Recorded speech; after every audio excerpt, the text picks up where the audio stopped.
here with Texas freshman Tre Johnson. Tre, I know you guys have put in so much work this summer, the preseason. How's it feel to finally get out on the court and a few games under your belt?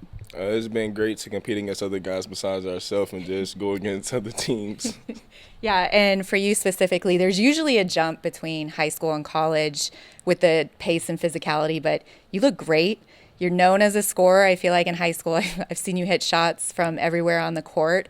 But what are you hoping to add to your game to become more of a complete player, this freshman year at Texas?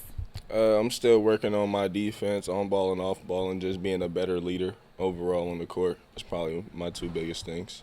And as a natural scorer, is there a moment, everyone's different, right? Is it pregame when you're warming up and you're feeling good, or is it, the game starts and you see what the defense is giving you and you know you're going to have a big game? When is it for you when you know, oh, I'm going to have a big night tonight?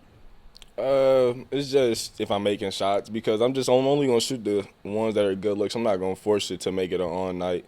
So it's whatever the defense is giving me. But if the defense is giving me shots and I'm making shots, then it's a good game. And your dad played at Baylor for Rodney Terry when he was an assistant coach there. Now you're here at Texas playing for Rodney Terry as the head coach. What's that full circle moment like for you and your dad to be playing for the same coach? It's kind of weird and crazy at the same time, because he has stories of when him and RT were at Baylor, and then I'm also going to have stories with us being at Texas together. So it's just kind of weird, but I'm good at the same time. Has RT ever told you any funny stories about your dad as a player at all?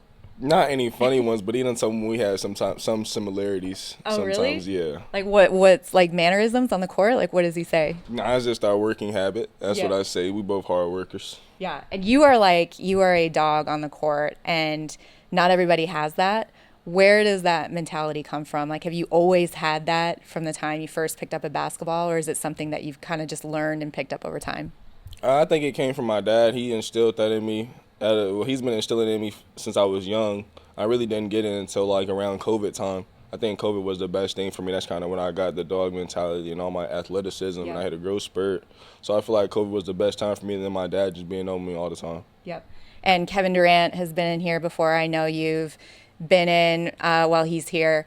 What do you take watching him work out and getting in with reps with him, just seeing how hard he works and what it takes to be as good as he is at the next level? Just that he doesn't waste any reps. All of his reps are full intensity, 100%. He might not be running back to the spot, but once he gets there going, he's going 100% every time. Any advice that he's given you, just, your freshman year here and your career moving forward? Just keep my head down and keep working. Block all the outside noise. Okay, and I know you guys have a squad this year. You've got young guys, young freshman talent. You got some transfers. You got some vets. But what can Texas fans expect from you guys this season? I for sure just a competitive edge. We need everybody to play like Kendall Weaver, and I feel like if that happens, then we'll for sure be one of the best defensive teams out there, and we'll be one of the best teams in the country. All right. Tre, thank you so much, and good luck this season.